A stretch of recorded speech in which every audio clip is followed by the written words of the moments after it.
좌우에 계신 분들에게 이렇게 인사 한번 하겠습니다. 예수 믿으니 너무 좋습니다. 인사하겠습니다. 예수 믿으니 너무 좋습니다. 정말로 그렇습니까? 예수 믿으니 너무 좋으십니까? 그렇다고 하시면 아멘. 제가 세상에 태어나서 가장 잘한 일이 있다면 첫째는 예수를 믿는 일이고, 두 번째로 잘한 것이 있다면 목사가 된 것입니다. 목사가 된 것이 그렇게 좋은 것이고 잘한 것입니까? 라고 물으실 분도 계실지 모르지만, 요즘은요, 목사 되겠다고 지원하는 사람이 거의 없습니다. 목사가 귀한 시대다라는 거죠. 제가 우리 총회인준신학교, 광주신학교 학장인데, 지교회들에서 여전도사님 좀 보내주십시오, 교육전도사님 필요합니다, 보내주십시오 하는 요청하는 교회는 많습니다.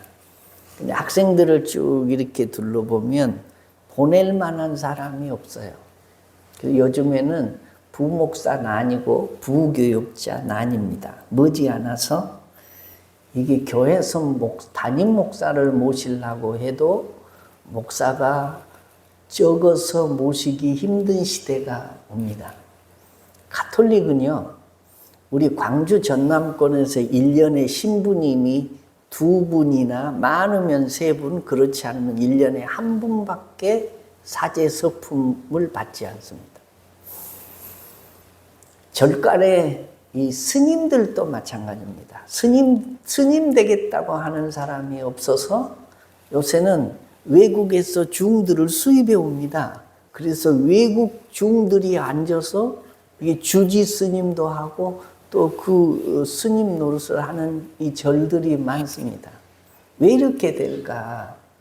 사람들이 가면 갈수록 먹고 사는 것은 그냥 해결이 되었고, 영적인 것보다는 눈에 보이는 거, 육신적인 거, 이 사람의 오감을 만족시킬 만한 이런 것들에 빠져 있기 때문에 그렇습니다.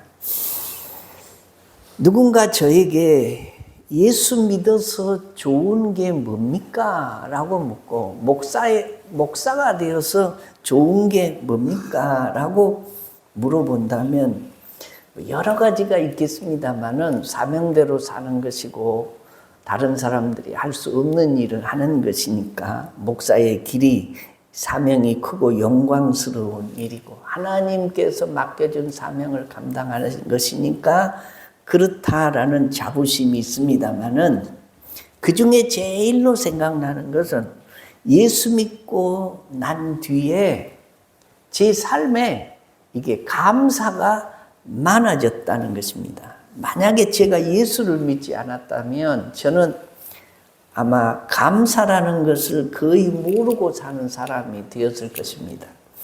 사실 감사할 조건이 거의 없었기 때문입니다.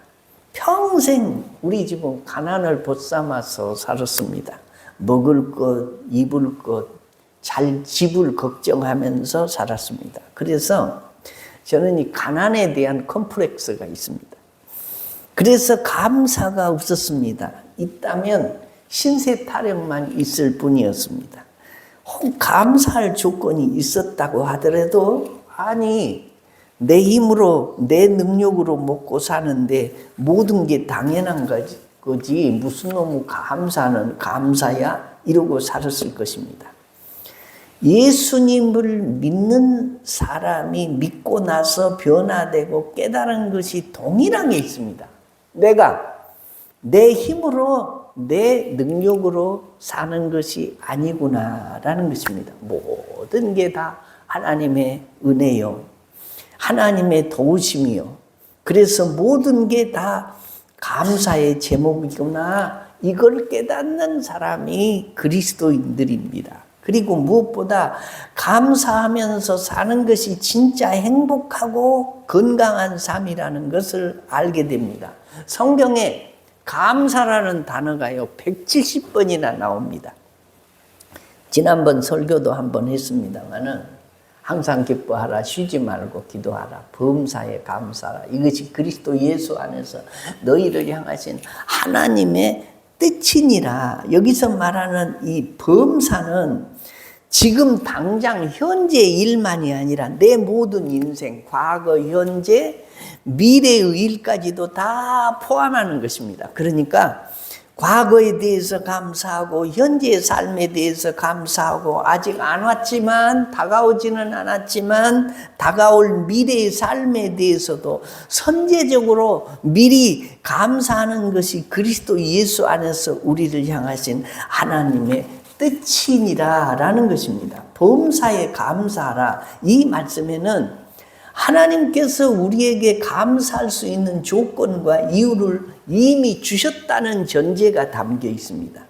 우리가 어리석어서 그것을 잘 발견하지 못할 뿐이지 우리가 살아온 과거, 지금 살고 있는 현재, 그리고 다가올 미래의 삶에 대해서 감사할 수 있는 이유를 이미 우리들에게 주셨다는 것입니다. 그러면 어떤 은혜를 이미 우리들에게 주셨냐?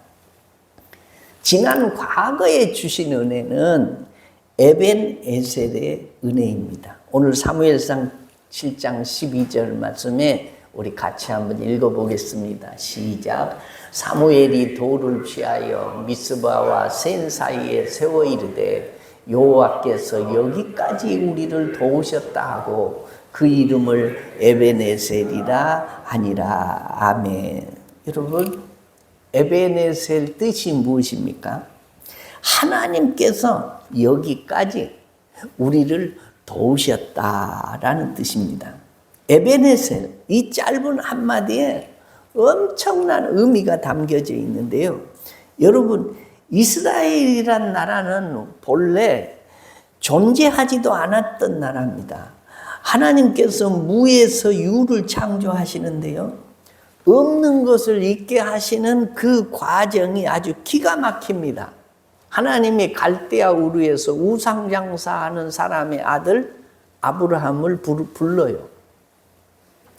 그리고 그 아브라함이 순종을 하니까 아브라함의 후손들이 점점 늘어나게 됩니다.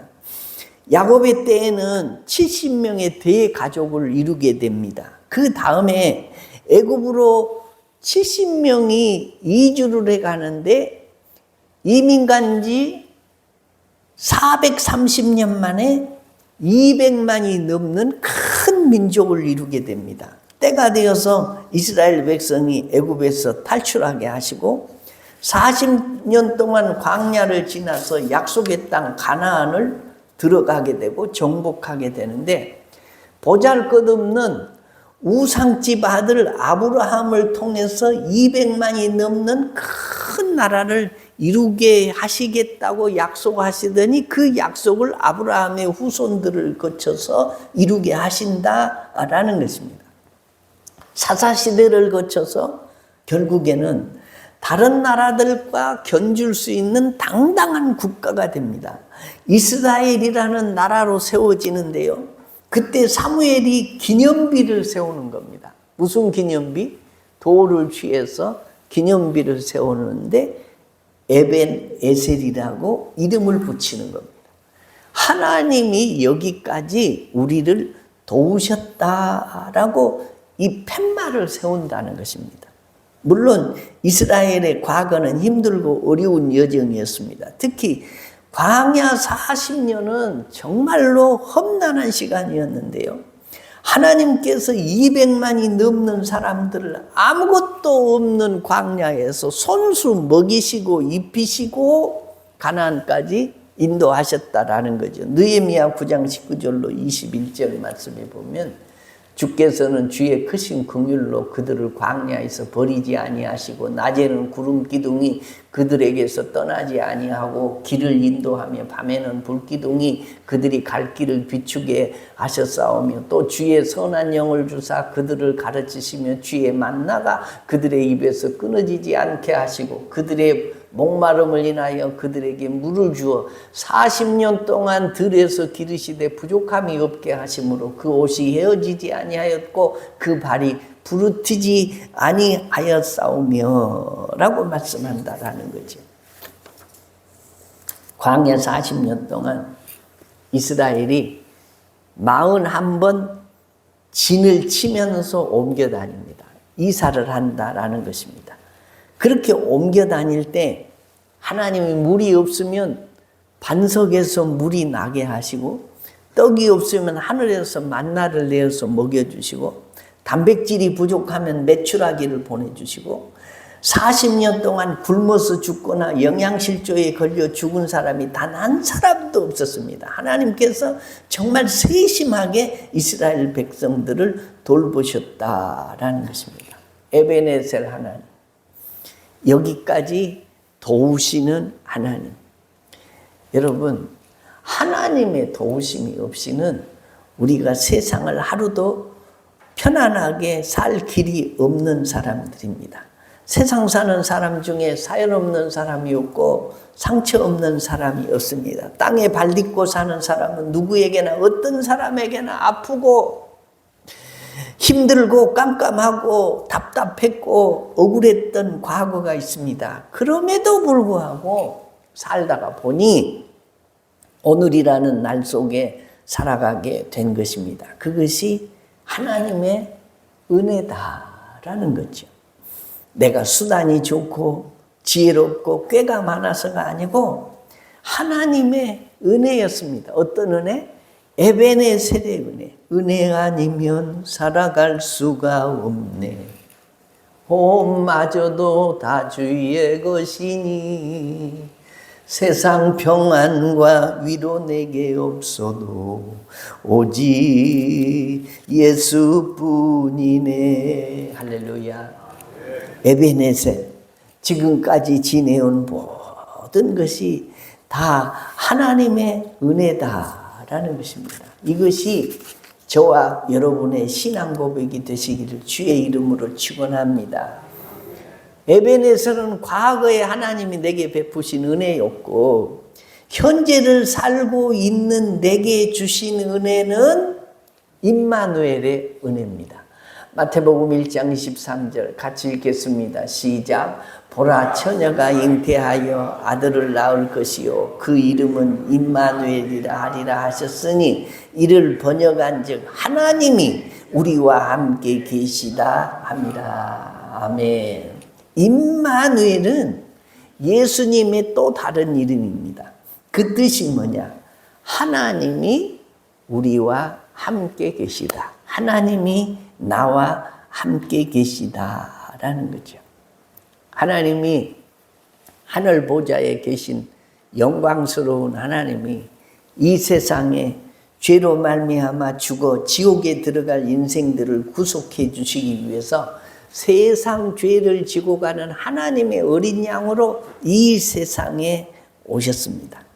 하나님이 이 죄악의 땅에 오신다는 것은 그걸 신학적으로 예수님의 비하라고 합니다. 예수님이 얼마나 낮아지셨느냐. 비천한 곳에 이 세상에 오셨다는 것입니다.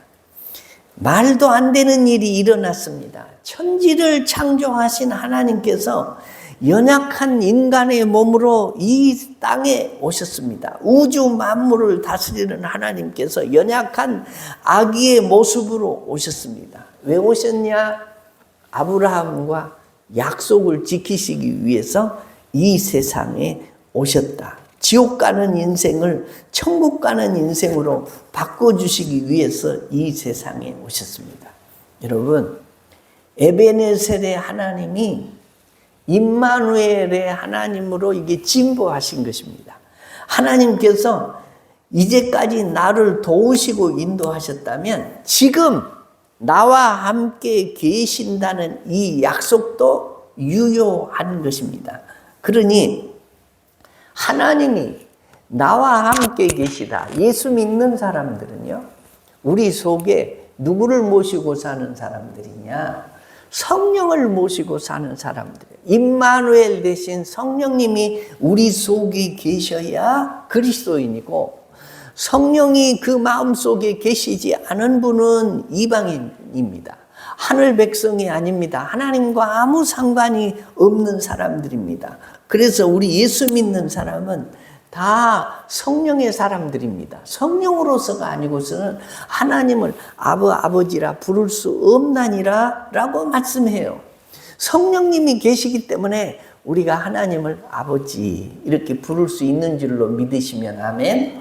내가 느끼든지 못 느끼든지 내 속에 성령이 보이든지 안 보이든지 좁은 길을 걸으면서도 항상 기뻐하고 하나님 아버지를 부르고 하나님께 기도할 수 있는 것은 내 속에 성령이 계시기 때문이다 라는 것입니다. 그래서 임마누엘로 나와 함께 계신 하나님과 세상 끝날까지 동행하고 산다고 하는 이 믿음 때문에 현재의 삶이 곤고하고 힘들고 어려워도 주님이 나와 함께 계심을 믿는 사람은 이 모든 것을 합력해서 선을 이룰 줄로 믿고 좁은 길을 걸으면서도 밤낮 기뻐하며 찬송할 수 있는 줄로 믿으시면 아멘. 예수 믿는 사람은 임마누엘의 신앙을 가진 사람입니다. 이곳에도 하나님이 계시고 여러분의 가정에도 하나님이 계시고 직장에도 계시고 내 속에도 계시고 여러분 속에도 계시고 우리가 가는 어디든지 하나님이 나는 하나님을 잃어버려도 하나님을 인정하지 못하고 살지라도 하나님은 세상 끝날까지 여러분 속에 항상 주인으로 계시는 줄로 믿으시면 아멘. 이것이 임마누엘의 신앙이다라는 거죠. 그래서 세상에서 엎어지고 뒤집어지고 힘들고 어려워도 내 속에 계신 주님이 합력해서 선을 이루시고 나를 끝까지 승리의 길로 인도해 주실 줄로 믿는 신앙이 임마누엘의 신앙입니다. 세 번째입니다. 과거는 에베네셀의 믿음이고 현재는 임마누엘의 신앙이고 미래는 여호와 이레의 신앙입니다. 아브라함이 그 땅 이름을 여호와 이레라 하였으므로 오늘까지 사람들이 이르기를 여호와의 산에서 준비되리라 하더라. 창세기 22장 14절에 있는 말씀입니다. 이 말씀이 어떻게 나오냐? 하나님이 아브라함을 부르시더니 100세에 약속하신 아들을 주세요. 100세의 아들을 얻었으니 금지 오겹이죠. 쥐면 꺼질까 불면 날아갈까 하는 귀한 아들 중에 아들이죠. 근데 하나님이 어느 날 아브라함아 아브라함아 하고 부르시더니 네가 100세에 난 네 아들을 모리아 산에 데려다가 거기서 번제로 나를 위해서 드리라 말씀하세요. 번제로 드리라는 말은 그 아들을 죽여서 이 양으로 제사를 지내듯이 내게 그 아들을 바쳐서 제사를 지내라 라는 말씀이에요.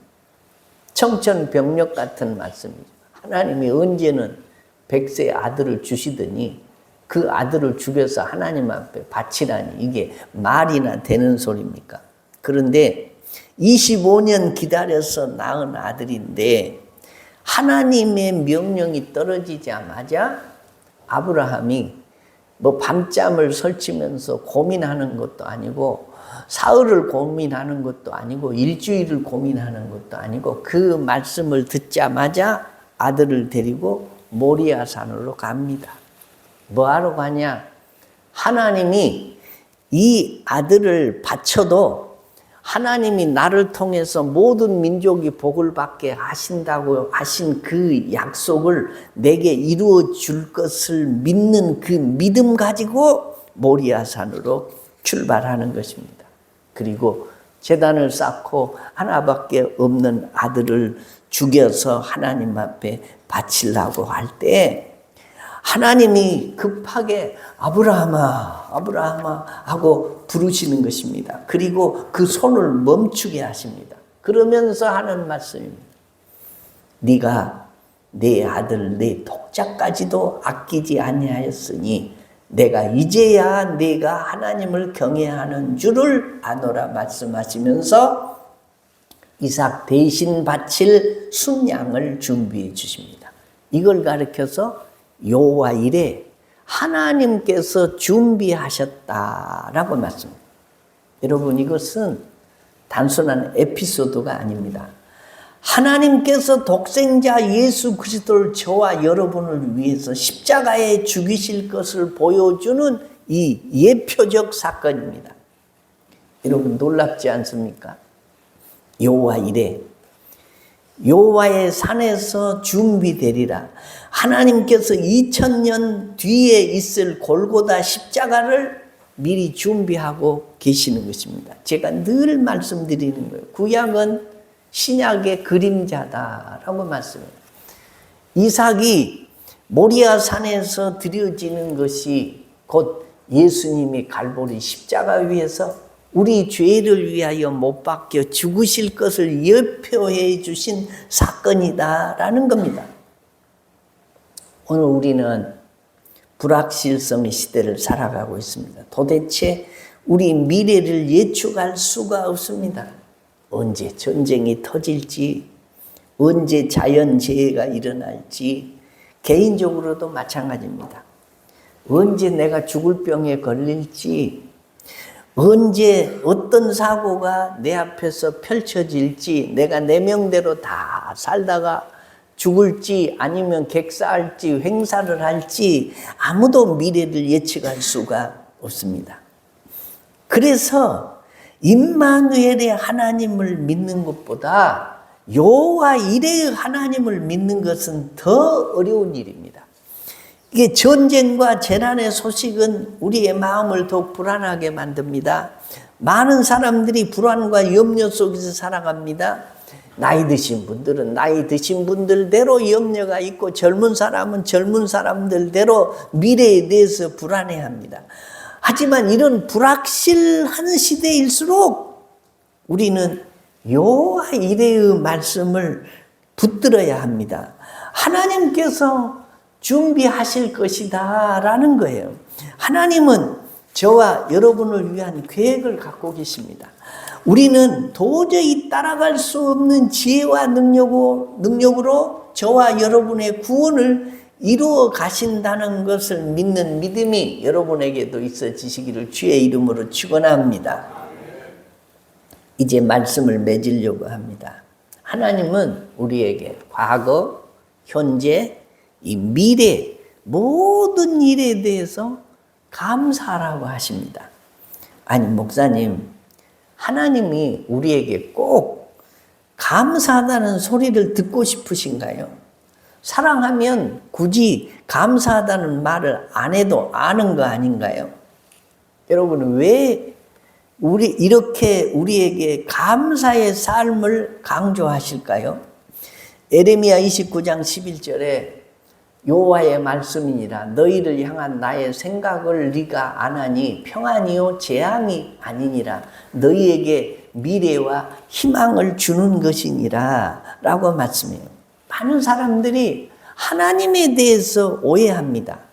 하나님이 우리에게 이 수많은 계명과 율법과 말씀을 주셔서 우리를 속박하시고 우리를 심판하시고 우리를 벌 주시기를 좋아하는 분이라고 생각을 합니다. 하나님이 왜 에덴 동산에다가 선악과를 놔두셔가지고 그거 안 놔뒀으면 선악과 따먹을 일도 없고 평생 우리가 에덴 동산을 잃어버리지 않고 행복하게 살 텐데 뭐 땜시 하나님이 그 동산 중앙에다가 선악과를 만들어 놔가지고 따먹게 해가지고 이 고통을 당하게 하느냐고 하는 사람들이 있습니다.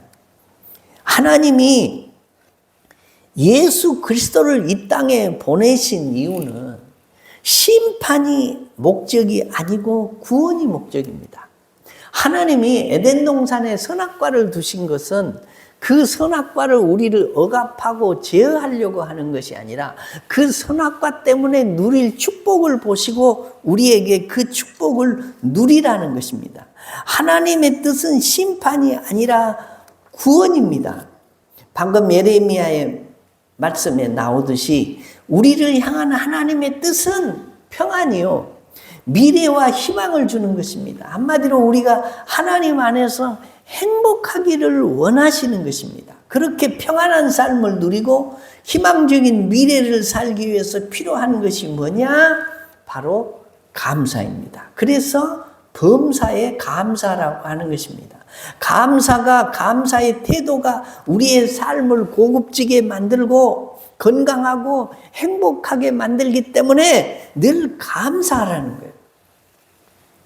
실제로 연구에 의하면은 감사는 진통 효과까지 있다라고 주장하는 사람들이 많습니다.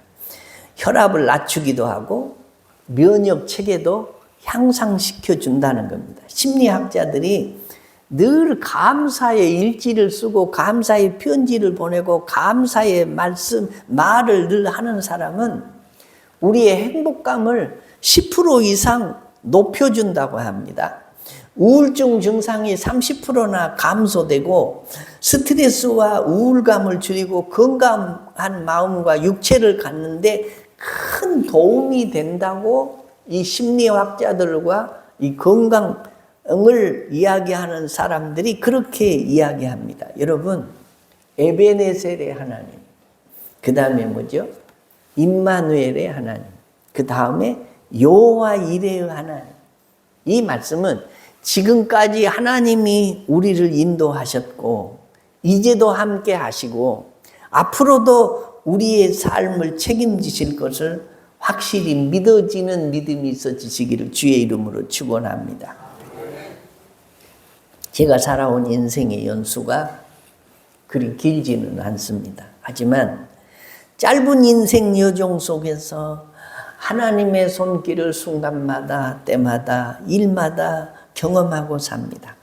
어제나 오늘이나 내일도 늘 한결같으신 하나님께서 지금도 나와 함께 하신다는 것을 확실히 의심 없이 믿습니다. 지금까지 인도하셨던 것처럼 앞으로도 여호와 이레의 하나님께서 피할 길을 여시고 우리의 길을 예비하신다는 것을 믿는 믿음이 여러분들에게 있어지시기를 주의 이름으로 축원합니다.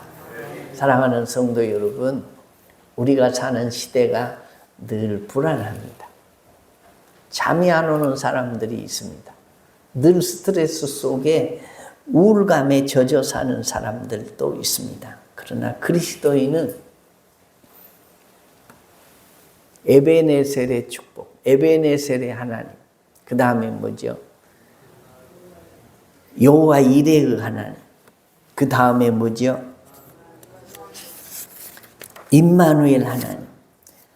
하나님은 한 하나님이시지만 이 세 가지의 일을 동시에 하시는 분이 하나님이시다. 그런 말이에요.